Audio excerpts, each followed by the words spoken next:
మేము నెల్లూరులో ఉండేటప్పుడు ఈ రెసిపీని ఎక్కువగా చేసుకునే వాళ్ళము. అదే వంకాయ బజ్జీ. చాలా సింపుల్గా ఉంటుంది, టేస్ట్ మాత్రం చాలా బాగుంటుంది. ముందుగా వంకాయల్ని, ఉల్లిపాయలని, టమాటాని కట్ చేసి పెట్టుకోవాలి. ఇప్పుడు ఒక ప్యాన్లో వంకాయ ముక్కలు, ఉల్లిపాయలు, మన కారానికి సరిపడా పచ్చిమిర్చిని వేసుకోవాలి.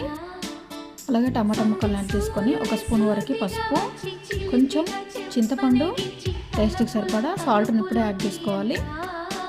1 గ్లాస్ వరకు వాటర్ని పోసుకొని స్టవ్ మీద పెట్టుకొని లో ఫ్లేమ్ మీద ఒక 15 నుంచి 20 నిమిషాలు ఉడికించుకోవాలి. కర్రీ మొత్తం దగ్గరికి అయిన తర్వాత ఇలా స్మాషర్తో స్మాష్ చేసుకోవాలి.